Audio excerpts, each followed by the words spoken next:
Uche Ucheka. Today, we're going to be talking about Bassey Etim Iron Bar. Bassey Etim Iron Bar was once a weightlifter who had represented Nigeria in 1982 Commonwealth Games, where he won the bronze battle. Due to some injuries he sustained along the line, he could not continue with his weightlifting career.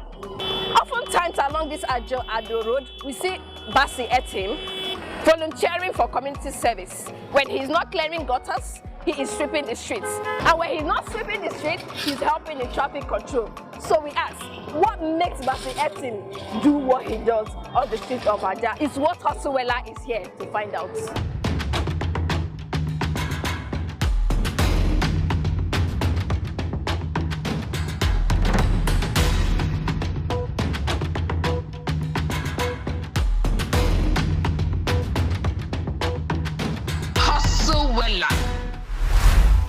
My name is Bassey Etim Iron Bar. I was born 25/12/1965. I hail from Cross River State. I came to Lagos when I was 6 years old. I was getting in trouble when I was a teenager, but I said, let me transfer this energy to a positive energy. So I started joining weightlifting, and since then the sky is the limit. My first competition was Lagos State Sport Festival, which I won gold medal. My second competition was National Sport Festival, which I won gold medal in 1981. My third competition was 1982 Commonwealth Games in Brisbane, Australia, which I won bronze medal. My fourth competition is All African Games, which I won gold medal. And my fourth competition is Junior World Championship in Canada, which I won bronze medal. My last competition was 1984 Olympic Games in Los Angeles, California, which I sustained an injury. I came back to Nigeria 2004 after I took care of the injury. So I want you to know that when I came back, the government abandoned me. But regardless of what they did, I still come out and volunteer myself. That is patriotism at the highest level. It's what they call volunteer. It's what I do. I serve my community, I serve my country, and I serve my nation to make Nigeria to be great. So I can't do it alone, but I will give glory to God. So Mr. Bassey, what motivates you to do what? It started like 3 years ago when there was an elderly lady. She was coming from Naija, and the traffic started from Pop and Sale all the way, and the bus, the Keke Napep, was charging 300 naira from Naija to Okera. So I met the elderly lady at Pop and Sale. She has to walk all the way from Naija to Pop and Sale. Then I asked her, "Mommy, what happened?" She said, "My son, I can't get Keke Napep. I only have 200 naira. I said, "Oh God, 200 naira? But it's 100 naira, but they're charging 200 because of the go slow." Then I said, "Okay, let me see what is causing the go slow. Maybe there is an accident." But what came to my surprise was like, it was just a pothole. Then I said, wow, just a pothole and causing all this traffic. Since that day, I promised the elderly lady that from today on this day, any pothole on Ado Road, I will volunteer and fix it. That is how I started.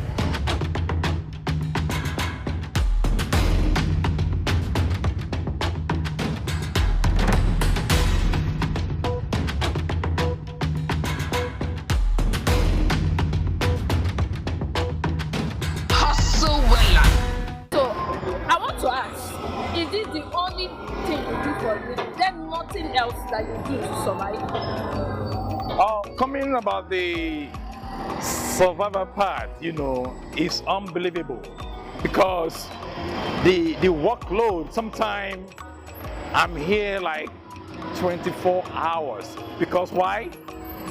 People are depending on me. I don't know why, because they have that trust. They really depend on me. If I'm not fixing the road, I don't only fix the road. I fix the road. When the rain comes, the gutter is blocked, so the water has nowhere to go. I go right inside the gutter and make sure there is free flow of water. And if there is traffic, I make sure I control the traffic. And now, as you can see, if the street is dirty, I will have my brush and sweep it. It was just the love for the country. So what I'm doing is that I have passion. It's my purpose. There's a lot of challenges, So what I want the youth to know that they shouldn't give up. I want to inspire the youth as a role model because they are giving up.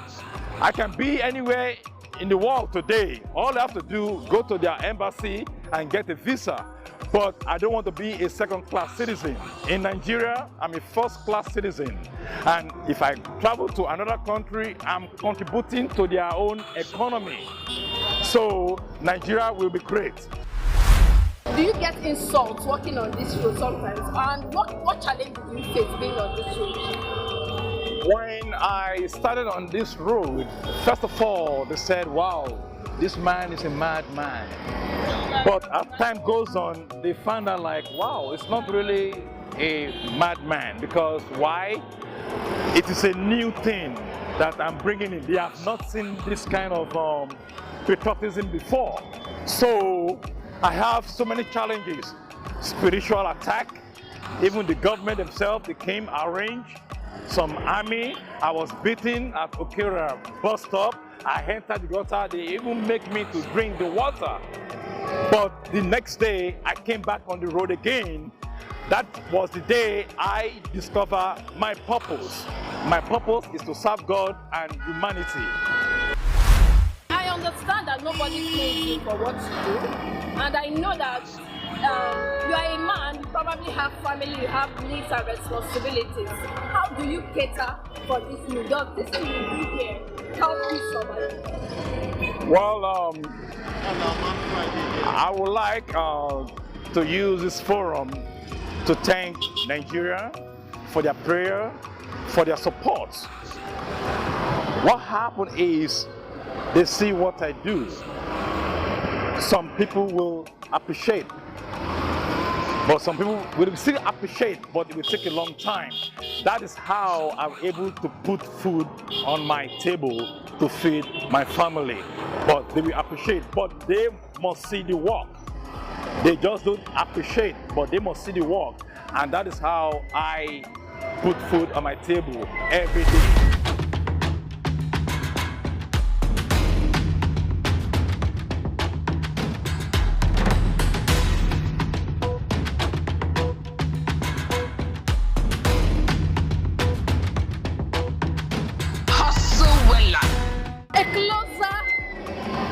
Rapport with you now.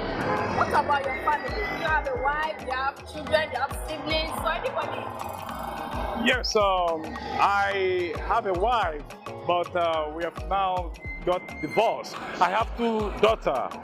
My firstborn, mine Ironback, she's in US.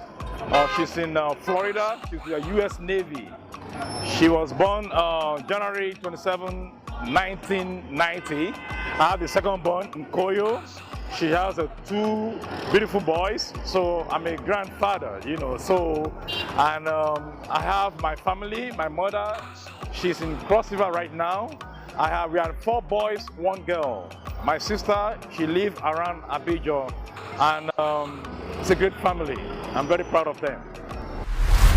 I've known him for a good number of years. I don't think there is anybody who lives in this area from this road to that would not know this man. He's a fantastic man, and I think government should see what they can do to this man to take him to the next level. Thank you very much. One last word for Hustlewella and for everybody out there. As I said, I would like to thank all my brothers and sisters, my family from all over the world, not only in Nigeria, from South Africa to Canada, US, Japan. They all come over here and visit me. So I want to thank them for their prayer. I want to thank them for their support, because without them, then I give God the glory. And I should let them know that Nigeria will be great again.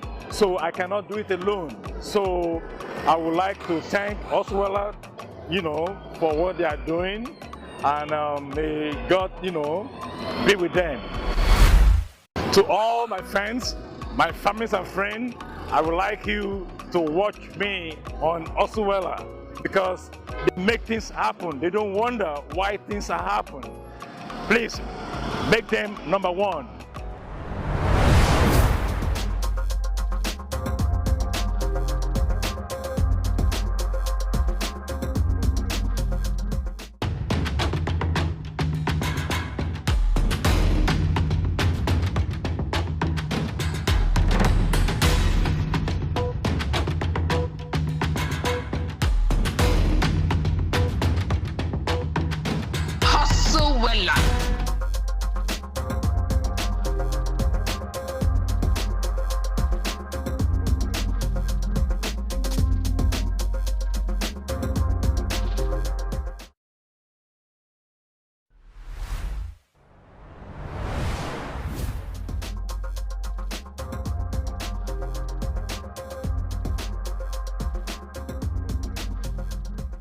Today on Hustlewella, we're going to be showcasing a popular African textile called adire.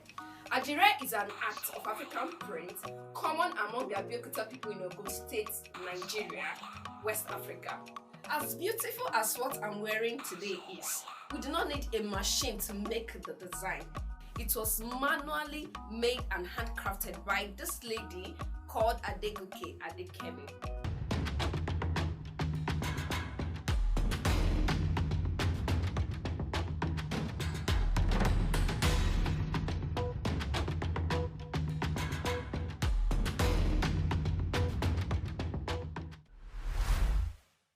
Kemi, you're welcome to the show. I'm so glad to be here.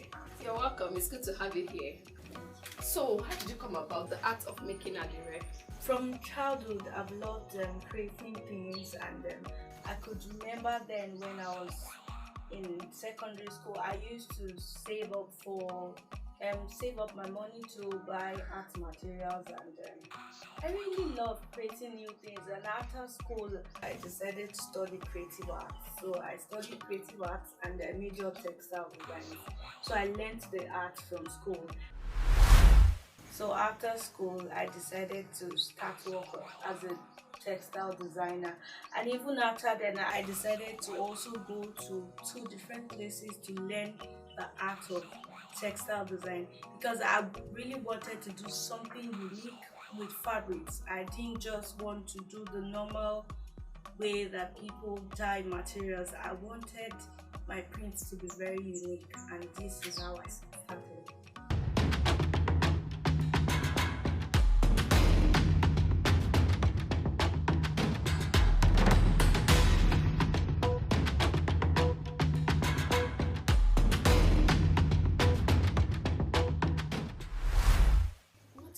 Motivation? What drives you in doing what you do? Okay, what drives me is the love for what I do. I love art and I love creating new things, and that's the reason why I decided to choose this field. Your designs are so beautiful. What inspires your prints? Okay, firstly, I would like to say that God is my inspiration, because most times when I sit and I might just be thinking about something different, and ideas will just pop up, and I'll be like, let me do this and let me do that. And sometimes when I'm on the road, I see different prints on people.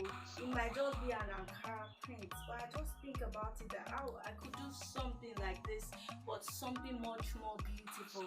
I don't really like copying people's prints, and I also love telling stories with my prints. Like there's this print I made, the African print. I actually made the African map, and if you look at this, you'll see the green. The map is green, meaning that our land is green in Africa, and we're so blessed. And you know, the dark background shows that we're the black race and we're unique in our own way. Yeah. And looking at this is our Tinko print. Oh, really? This game we used to play while we were very young. Yeah. Oh, the Tinko like that. And then because of that, I decided to make this print just to remind people of the joy they felt in their childhood. So then this is our Gbemileke print. You know, I call this print Gbemileke because it tells a story about what people are going through, you know, a lot of struggle that people go through every day, and you know, they feel like the road should be a smooth one, but doesn't come that way. But even though when you go through the orders of life, you come out stronger, and at the long run you get to where you actually want to be. So these sprints is just to encourage those who are going through their orders, and I just know that all will be well. Where do you see yourself and Maui in the nearest future? I hope to extend the tentacles of my business beyond Africa, and I also look forward to my prints being worn by great and influential people all over the world. And I also look forward to making more impact in what I do, and also to making Maui an household name, and making sure that my brand is being recognized all over the world.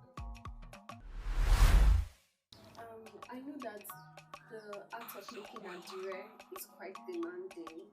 What is your support system? God has always been my support system, and I also receive support from my dad and my mom. I think Kemi, she's my daughter, and she's very hardworking, and that is why I'm supporting her.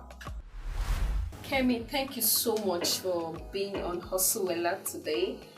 It's been a pleasure having you, and Hustlewella wishes you well in all you do, and hope that your dreams for Maui comes true. Thank you so much for this great privilege. I'm so happy, and I really love what you're doing, and I pray that God will continue to prosper your ways.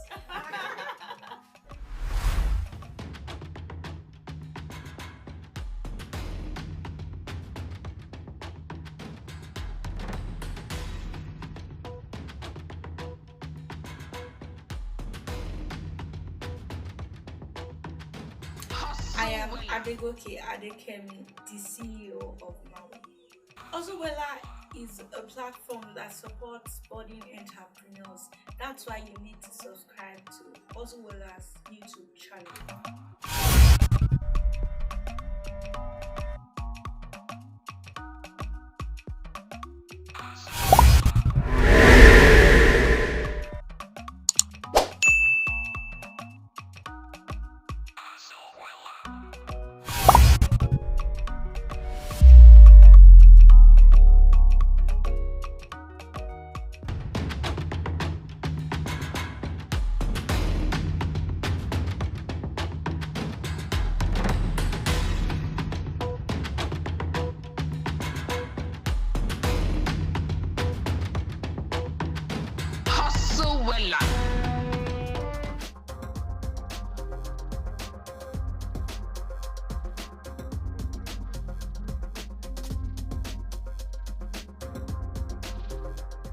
If we had 2 square meals, then it's like Christmas for us. Oh my God.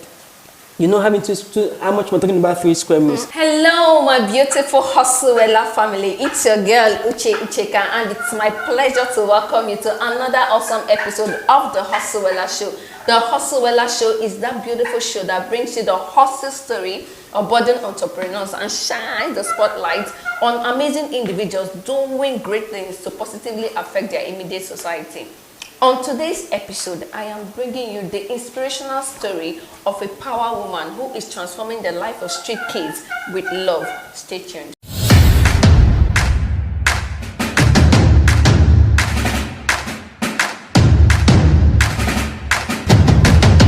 Okay, so today's Hustlewella Spotlight is shining on Miss Ihoma Harrison, popularly called Oma, the woman I tend to describe as the woman with the heart of gold.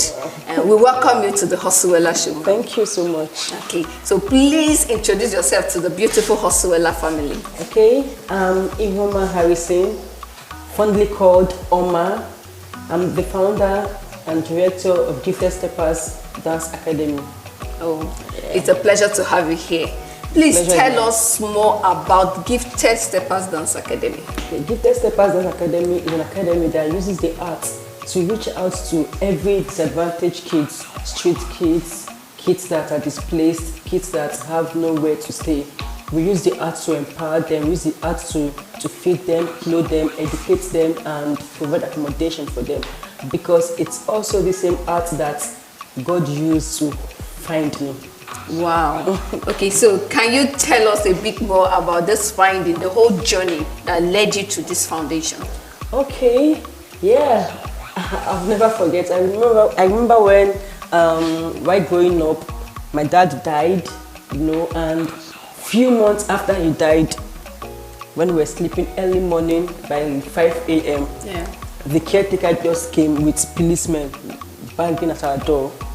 Like, boom, boom, boom, boom. I thought it was criminals that came, like armed robbers. I was scared. I was tender then. He said, open the door, we opened the door. He said, taking our things outside. Without any notice, any information, said, throwing our things outside. Our properties and all that. That was, we're begging them, please. Sir, please. Say, no. What happened? They were like, no. So my mother had to split us. Some of us started sleeping in the church. My mother took I and my younger ones to one of my auntie's place to be staying. The older ones started sleeping at different points, on the streets, at different points, like that. Life was hell then. It was miserable. That's after my father died. Life was hell. Then, God willing, the church now raised some money and some of my family raised some money together. We had to rent another apartment. Same thing happened. We didn't stay in that apartment for 2 years. Our things was thrown outside. We became displaced. Again. It happened like 3 good times because my mother could not do anything. She could not work and she was feeling sick.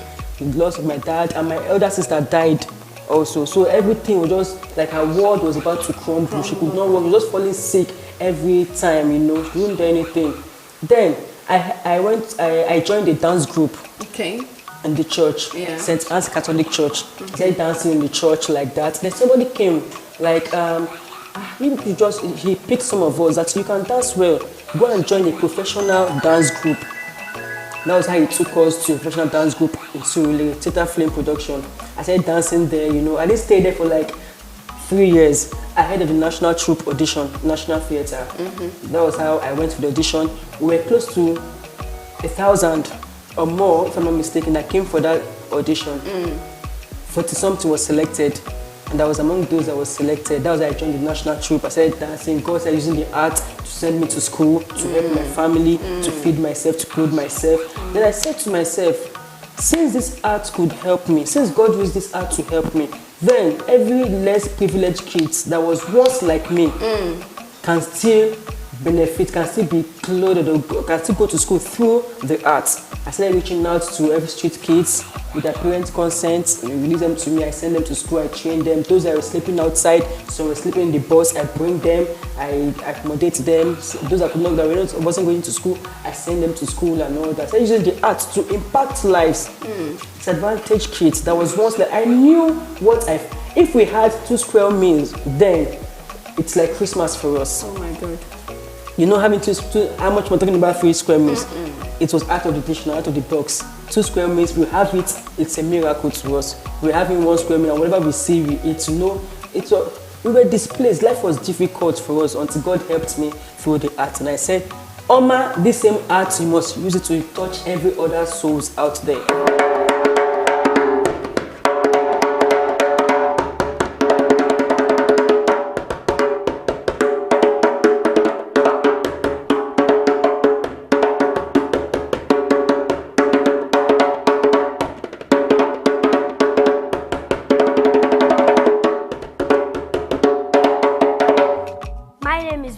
Oneke.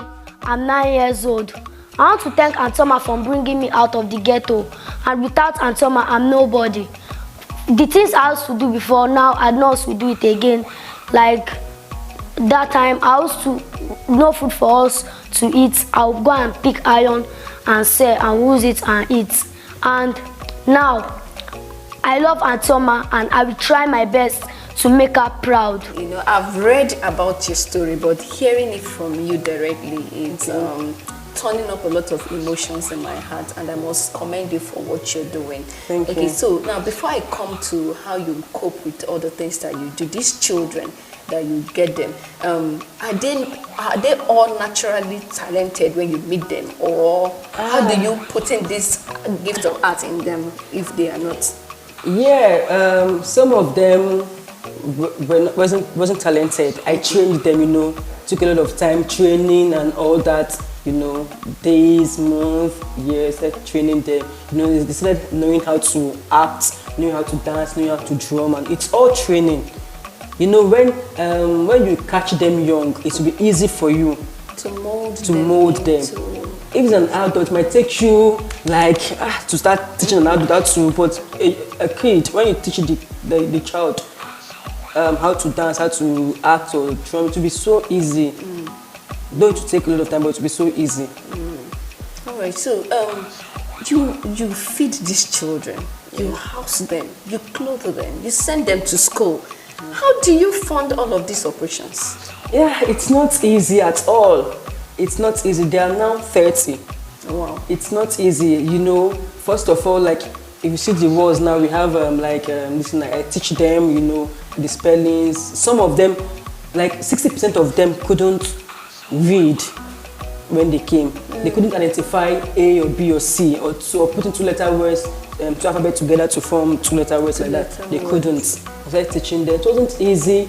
You know, my salaries, once they pay me at the national troop, I use it on them. When I go for my personal shows, my personal job, I use all my life is on standstill for them. My shows, my salaries, I use it on them. Then people that when they hear about us, they assist us and all that. You know, like that God has been helping. I'll say God has been helping, but we need assistance because it's not easy. Yeah, that's it's not their school fees alone. Their school fees alone is not easy at all. Okay, so the gifted steppers need funding. Yeah, they need funding to go to school. They need funding. I see a lot of outings that you people do. You go to do a lot of performances and all that. Yeah. So reach out to them. Yes, some of our funds is through performances we go to. And now, you know, this COVID-19, everything is on standstill, everything is on hold, everything is on lockdown, you know, and we are just here. We are seeking for support, for people to help us. We need fundings for their education. School will be resuming on Monday. They need to go to school. We need fundings, their education, their stationaries, and feeding, another thing. Yeah. They have to eat morning, afternoon, and night. What will you tell the kid? What will you tell the child? They have to eat. You know, when I see them not having food to eat, I just remember, I just flash back then. Yeah.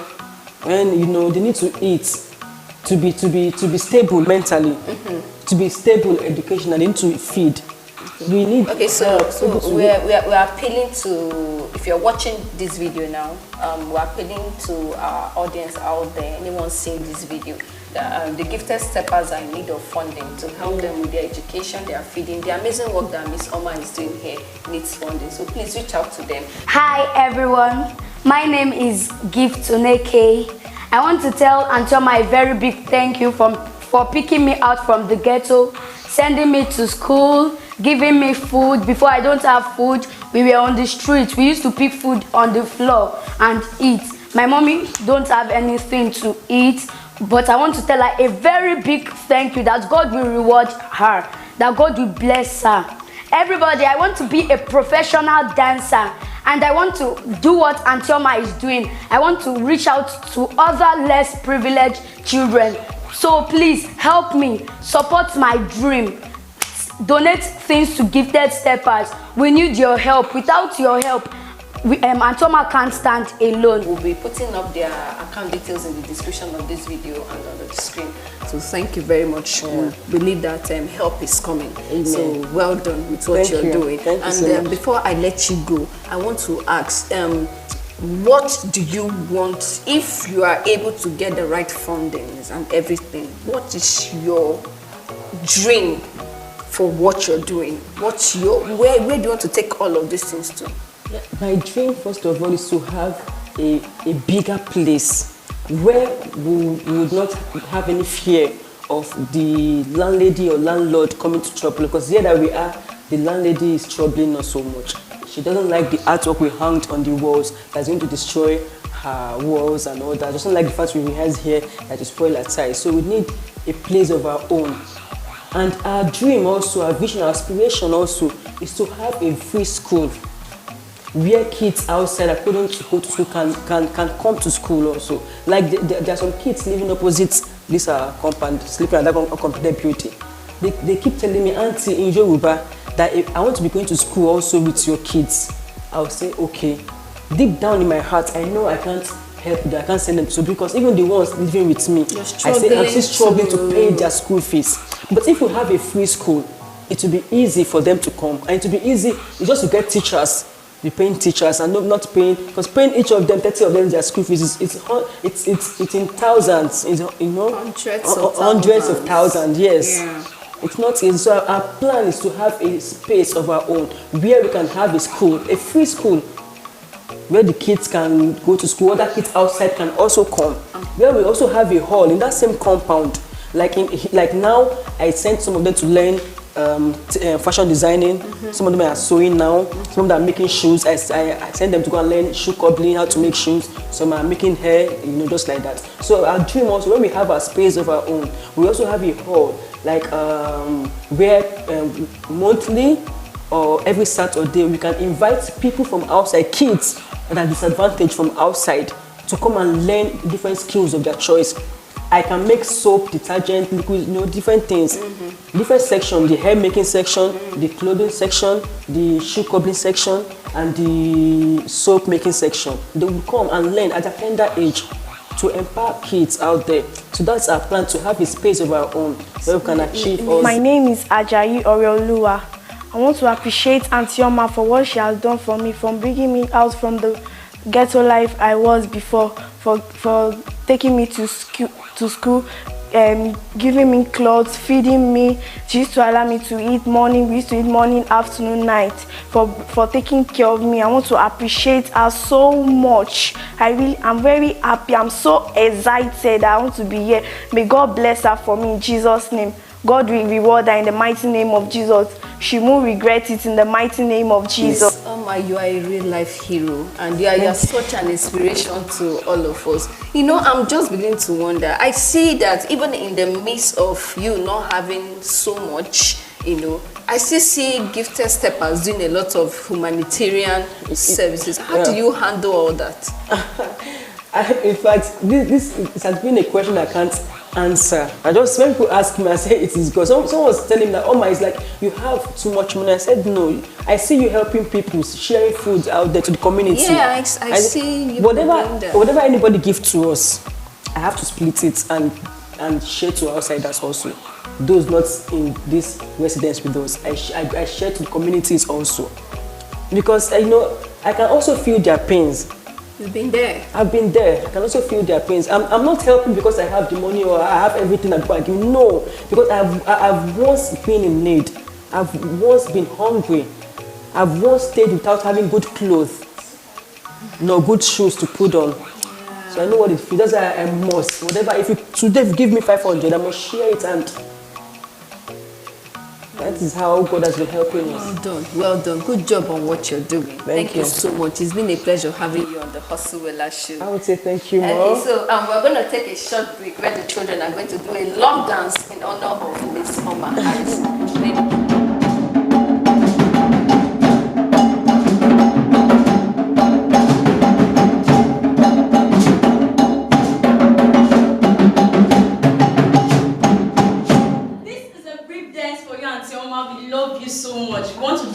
How special you are to us. We are grateful. Thank you.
Okay, so we have come to the end of this awesome episode of the Hustlewella Show. I hope you got value from the story of Miss Ihuoma Harrison and the Gifted Steppers. I hope this episode inspires you to do good and be good always. Till I come your way in another episode of the Hustlewella Show, it's your girl Uche Ucheka.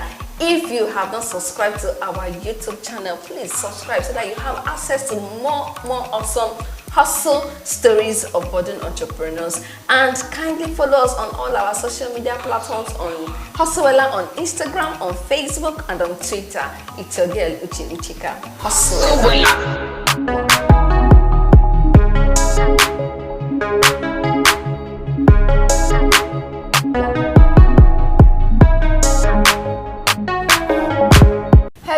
My beautiful Hustlewella family, it's your favorite girl Uche Ucheka, and you are on to another awesome episode of the Hustlewella Show. On today's episode, I am bringing you the amazing story of a pencil artist. Yes, you heard me, a pencil artist. Her name is Tosin Akingba. Stay tuned.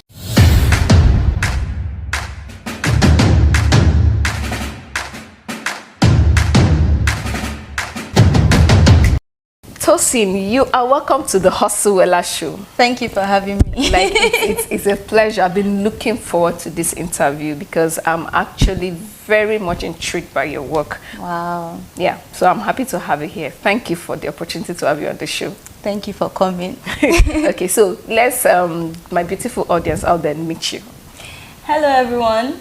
My name is Tosin Akingba. I'm a charcoal artist, and I've been doing this for about 2 years now, and believe me, it has been all fun all the way. What else do you want to know about me? I think we want to know what a charcoal artist is. Okay. You know, it sounds interesting in the ear, but I'm sure a lot of people like, what's a charcoal artist? Okay. Yes. A charcoal artist is a person that uses charcoal medium to create or imaginary objects or pictures to tell a story. I use the medium to express myself and to tackle issues that needs attention in the society. Okay. So basically that's what a charcoal artist is. Okay. So let's come to the talent of art. How did you discover your talent and your passion for what you do? Well, I discovered that I could draw as a child. You know, when as a child you go to school and then you get introduced to fine art, you know, paintings and all that. So I discovered that I really liked using the medium pencil, because that was the first thing that was introduced to me as a child. Using pencil to draw, you know, and you know, pencil you could shade, and it was always, you know, black. Then I get my paper, which is white. So that's why I came about the black and white thing, the charcoal and the white, paper. And I discovered that I loved to draw. Then my mom would say, I think when I was around maybe 12, I was in the GSS class. Then you needed to start reading and paying more attention in school. My mom would tell me, okay, oh, study time, go and read your books and all that. Then I'll go into my room. I would actually start reading, but I'll find myself getting distracted when I see, you know, imageries, you know, probably cartoons or pictures or something like that. And I'll find myself, you know, being moved to draw these things. And it could be anything. It could be anything from a textbook or from a storybook or whatever. I'll just find myself wanting to draw and draw and draw. And my mom will come and be like, maybe after 2 hours, you just go, you're not reading your book, oh, you're just drawing and drawing and drawing. Come on, you need to study for your exams and all that. You know, at a point, it became a problem. For me, because I was supposed to be reading, I was supposed to be studying, but I found myself drawing. And you know, most of our African parents do not really buy into that. You know, you're wasting my school fees, you need to pass your exams and all that. And I wasn't a bad student actually, but this drawing thing was just a problem. I just loved to draw. And with time, I think I started to, you know, realize that, well, I actually need to focus on my studies. So I put drawing to a side. And then I went to an institution and all that. I graduated, and well, that was it for then. Until recently, about 2 years ago, I rekindled my passion. That's my love for drawing. Let me come in there now. What triggered you back to that place of passion? Okay, what happened was I had jobs. You know, I worked in different organizations and all that, but I figured out that I couldn't really express myself because there are some things that I was seeing that were not really too okay for me. You know, like gender bias and all that. And because I was a female, there are some certain things that I couldn't do. I was limited in the organization, you know. And then where I found my strength was in communicating to our clients and all that. And many of the time they will come and they'll be, you know, they tend to objectify. Like, oh wow, you look sweet today, you look this, you look that. And you know, in the business organization, you don't want to drive your customers away. You tend to just take all those things and in and just smile and play along. But I wasn't really buying into that. I didn't like it at all. They were not doing that to my male counterparts. They were not doing that to them, my colleagues. They were always, you know, being formal, professional with them. Yeah, and professional with them. But when it comes to the ladies, you know, you need to look at least decent, look good, smile. Oh wow, this and that. You look very beautiful. Oh, how old are you? You look very.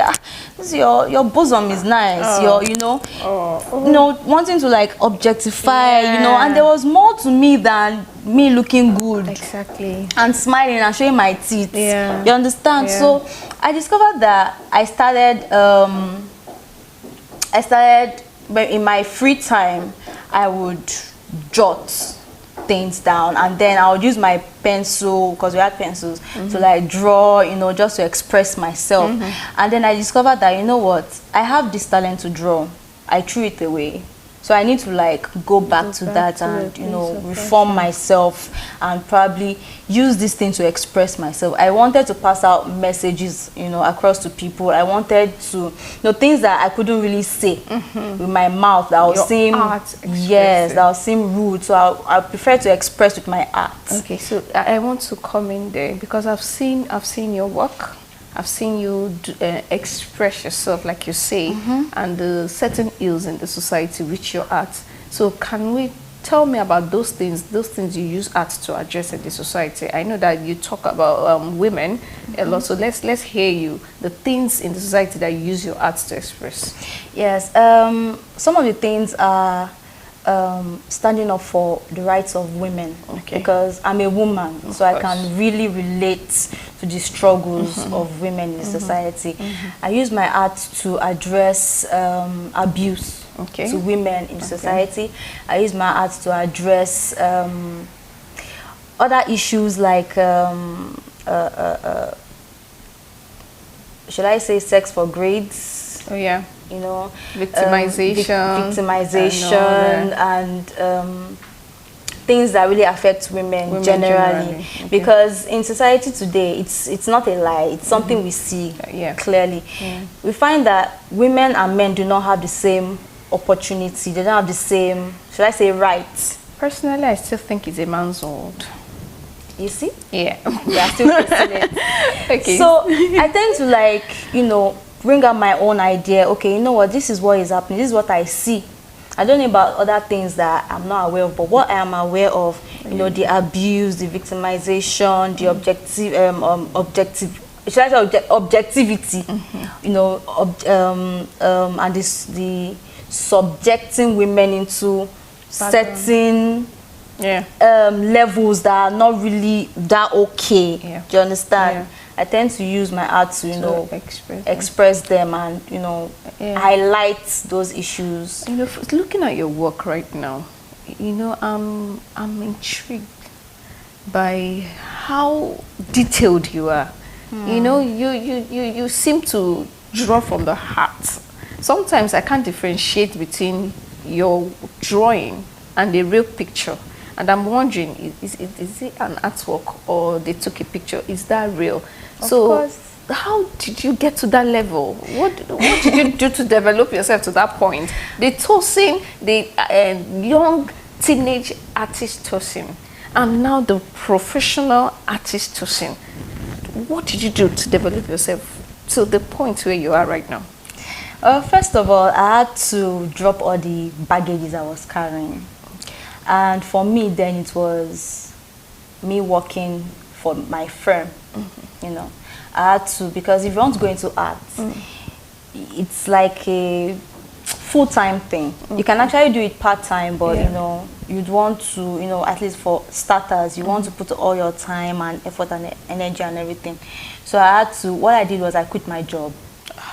It was a very huge step for me, but I just had to do it. But I had some money saved though. Okay, yeah. I had saved money. Yeah. So, so I don't go hungry. Okay. You understand? So I quit my job because I had it in my mind that this is what I want to do. Okay. Do you understand? For a long time. So I quit my job and then I went to research Nigerian artists. Preferably charcoal artists because that's what I was interested in, you know, charcoal. That's medium. And I met some of them. I had talks with some of them. I had scheduled meetings with some of them, and then they, you know, made me to understand in certain things about, you know, the art world and all that. That it's not all roses, and you know, there are times where you struggle and all of that. Is that what I really want to do? Because a lot of people have come into it and then they've backed out. But I said, you know what, this is what I want to do. So they gave me tips. I followed their tips. I practiced, and practiced. Very, very important. You need to practice. So, so I did a lot of practice. And as I was practicing, I found methods that, you know, were probably significant to just me. These are the things that I prefer to do. These are the styles that I would prefer to use, stuff like that. So after that, I went on YouTube as well to check videos, you know. I also went around the world, you know, other charcoal artists around the world, USA, Canada, Tokyo, you know, China, different, you know, countries. And I was, okay, this is nice, I can do this, I can, you know, try and bring this into what I do. And I just found a niche for myself. But I would just say it was more of practice. Practice. Very important. And I had a lot of support, you know, from them, some artists in Nigeria. You know what, you know, you can do this, you know, you can do this. You just need to practice and all that, because nobody will actually spoon feed you. No one is ready to spoon feed you. So it has to be with just you yourself. And that's why most of the time a lot of people back out. People that probably want to do art, they come into and they say that it's just you understand? But then they just eventually back out, and because they feel you are supposed to probably get someone like a mentor who just, you know, take your hand and do it like this. No, it's hard. No, it's going to be hard. You'll be blessed if you find somebody that will do that for you. But in my case, there was no spoon feeding. I was just, you know, watching and learning and practicing, you know, finding my own niche. Very important. Find your niche, because a lot of artists are doing something similar.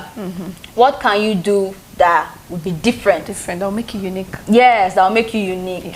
So that was what I was all about. And there's this question that I keep asking myself. What are the challenges, your greatest fears being an artist? Or the challenges that have hit you that would have made you one day, like, you see, I'm not doing this anymore. So let's. But that's a good question. When I was about to start, I was very, very scared. That was where most of my challenges started. The fact that I am female, and I'm, you know, and there's something about this our society that when a girl, a place that is male dominated mostly, and when a girl starts to show something, like maybe she has a talent for something, they'll be like, what do you mean? You know, you're supposed to either be reading or, you know, try to prepare yourself for marriage and all that, you understand? And I was looking through and I was like, see this art thing, it's male dominated. Like I'm seeing a lot of male artists that are doing really well. And then when I googled the females, they were not even up to 10%. I was like, am I going to come into this as a competitor? Because I don't want to compete. I just want to just be myself and express myself. So I got the challenge when I was about to come in. It was very challenging for me, very, very challenging. And then another challenge for me was support. I needed people close to me to support my decision that okay, I quit my job and I want to go into art. This is what I love to do. And, you know, they meant well anyways, but, you know, the fear of, you know, the job insecurities that we have now, it's not as if you got fired or anything, you just purposely left your job. Are you crazy? You know? Like, who does that? Who does that? These times. Exactly. So that one was a bit challenging for me. Okay. Am I going to be able to make money with this thing? Let me come to that. The aspect of making money, you know, a lot of people are talented, especially artists. Yes. I personally know one or two who have thrown away that gift simply because they don't think it could put food on their table. So I want you to address that young artist out there who is watching this video. I'm like, it's not as if I don't want to pursue this passion of mine, but is it going to feed me? Is there even money in this thing? Is it even, you know, let me hear you address them. Well, the thing is, no talent is a waste. If you are talented in anything at all, what you need to do is just put in more effort and time. I have someone who told me, you know what, this talent that you have, develop it, build on it, and I give you 1 year. You might suffer, but 1 year, you break even. And that's exactly what happened with me. I quit my job, and then after a year, I struggled. Not really financially because I had saved some money, but you know, with I was being indecisive, and I practiced a lot. You know, you cannot invest your time and energy into something, just one thing for 1 year, and it's not going to boom after a year. It's not possible. Even if it is music, if it is acting, if it is being a chef, if you invest your time, your energy, your money, your resources in one thing for 1 year, you'll become a pro. I don't want to know. So my word for whoever it is that is watching, you being indecisive, you have a talent and you don't know if it's going to make money, or talent equals money. It's even in the Bible where some talents were distributed to servants, and then they used it and even gained more. They multiplied it, and then they were doing fine. Even if it is one talent you have, you need to just build on it. If it is 2, if it is 3, if you are lucky to have multiple, then God has blessed you. You know, so you need to just build on it and forget it. Do not mind whatever anybody tells you. It is you. You have this thing. It's a gift from God. Because if it is not a gift, everybody will have it. Everybody will be able to do it. But there are selected people that have been handpicked, you know, and given this talent, given this gift. What you need to do is just to develop on it, and I'm telling you, you would make it. You would make it. Don't be afraid to start. Thank you. Don't be afraid to start. Okay, so in years to come, Tosin Akingba as a brand, where do you want to take it all to? In years to come, I see myself as an international artist. You know, being known by people all around the globe. I see myself as someone who stands for rights, human rights, female rights in the society. I see myself as someone, a figure that young artists would want to look up to.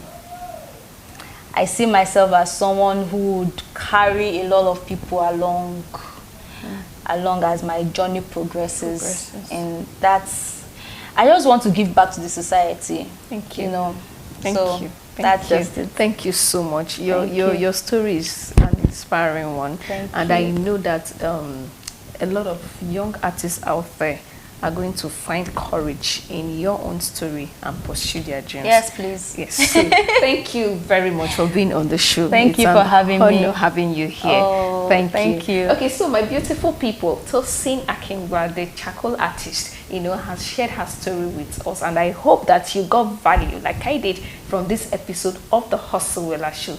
If you have not followed us on our social media handles, please follow us, Hustlewella, on Twitter, on Instagram, and please subscribe to our YouTube channel so that you have access to all these beautiful, beautiful, inspiring stories of amazing Nigerians that I'm bringing to you on the Hustlewella Show. Till I come your way in another yummy, yummy, yummy, yummy episode. It's your girl, Uche Ucheka Hustle.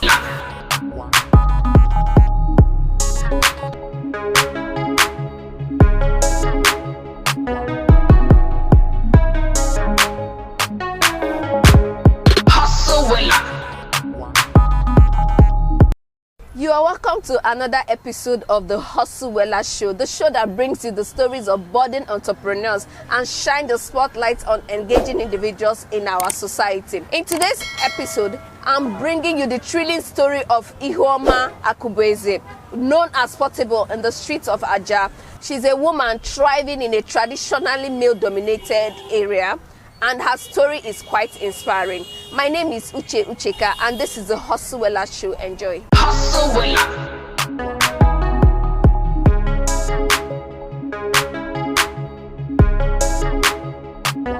Okay, this is Ihuoma Gladys Akubeze, and on the street she's called Portable or Madam Cash. Please let people know you. My name is Ihuoma Akubeze from Ezinetembise in Imo State.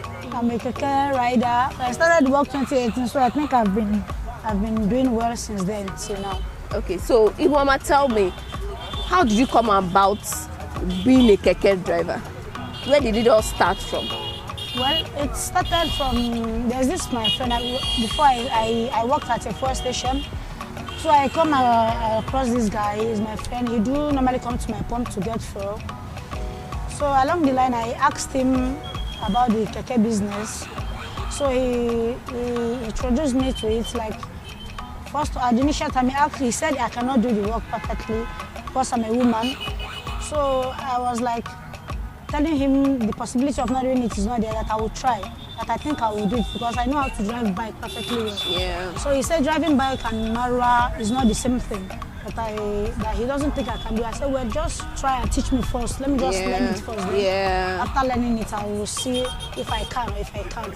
But even if I cannot, I'll just be using it for fun. So he taught me the Marwa like 4 days. The 5th day, I used the Marwa to go and hustle. That day I made 8,000 naira. And the delivery gain was 3,000 naira. So I gave him his 3,000 naira, realizing I still have 5K with me. So I now found interest in the work. Yeah. Okay. From the point where you learned this Marwa driving, how did you start? How did you get the first Marwa that you used to start work?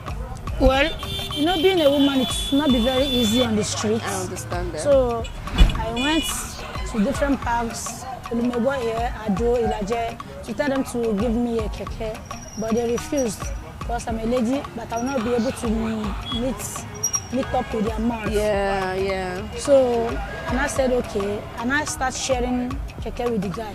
Okay. He worked 4 days, I worked 3 days. So that was what I was doing. Till they now found out, when those people now started seeing me, that they think I can still do it. So they gave me keke to use for 2 months. Okay. Yeah, so after I used it for 2 months, I raised up 200,000 naira to go to microfinance bank and get mine, which was lower than their own. Okay. And the microfinance bank, you've paid up the loan? Yeah, I have settled them. And now the keke you're riding, it's yours? Yeah, I finished up that one, then along the line the keke had an accident. Oh. So I have to just fixed it, though it wasn't easy there. Yeah. So when I fixed it, I gave it to someone, then I carried another one to double up also. When that one is paying and I'm driving also. So along the line, I meet up, then I sold that one off. I returned the one I carried. Okay. Then I got this one. This one. Okay, so I want to ask you, what has the proceeds been like on a daily basis, and how have you been managing to save money to first of all take care of your own needs and have extra to save and all that? Well, yeah, the process depends on how you work. Like in a day, my day target used to be 10,000 naira. If I have much strength to do more than that, I still do more than that as well. So in a day, I target 10K, I save 5,000 from I'm still using this one like a higher purchase as well. I have to still meet up to the targets. Okay. I will not just relent that it's because of my own. Okay, because you want to buy another one. Oh, that's a good one. Okay.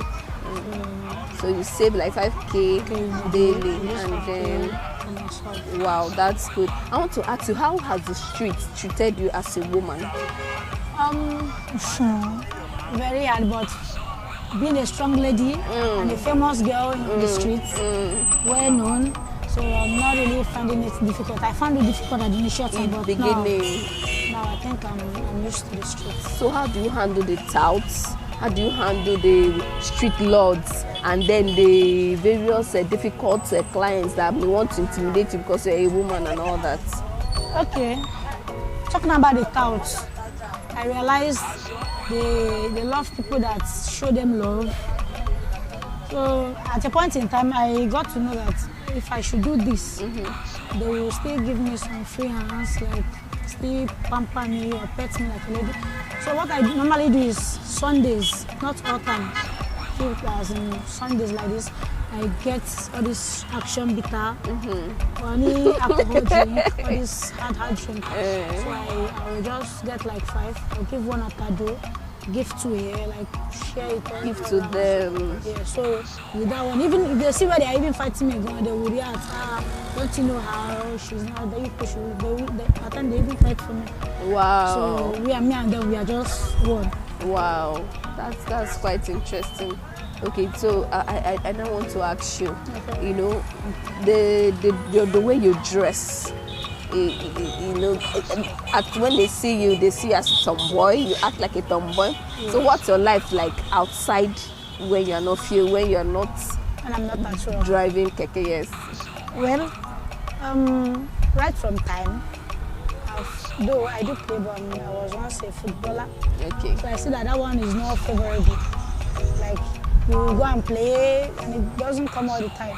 They will not even give you up to the money that you use for transport. So I quit the footballing this thing. So, well, before I started the business, at times I dressed like a lady, but while at work, I dress rough. Okay, you started the tomboy thing before that time? Yeah, I started it before now. Okay, so but when we see you outside being a keke business, we see the lady aspect of you. Exactly. Okay, that's beautiful. If you have an opportunity to do something outside this keke, if I give you an open check, what is that dream in your heart? What would you want to do with it? Well, the initial plan was to further my education. Like, what I had in mind then was to go to a military school. Military school. Either NDA. Okay. Or Polaris Institute. Okay. That's a Navy. Yeah. So, along the line, these plans was not working. Everything spoiled. No helper. So I just have to keep that one aside first and let me just hustle up. I can still do that one later. Yeah. But if I'm opportune to give an open check, I think I can still run the two. Okay, so you still have a transportation company. Oh yeah.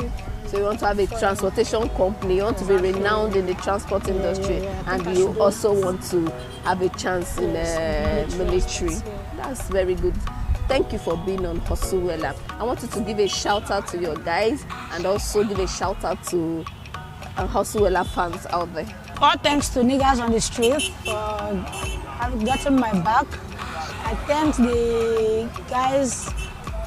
All thanks to my friends, my customers, my passengers that normally support me. But at times I carry, they dash me 10K, 20K. So I thank everybody. All thanks to Miss Uche Ucheka, for giving me an opportunity to share my story on Hustlewella. Thank you very much to everyone. Thanks. Hustlewella.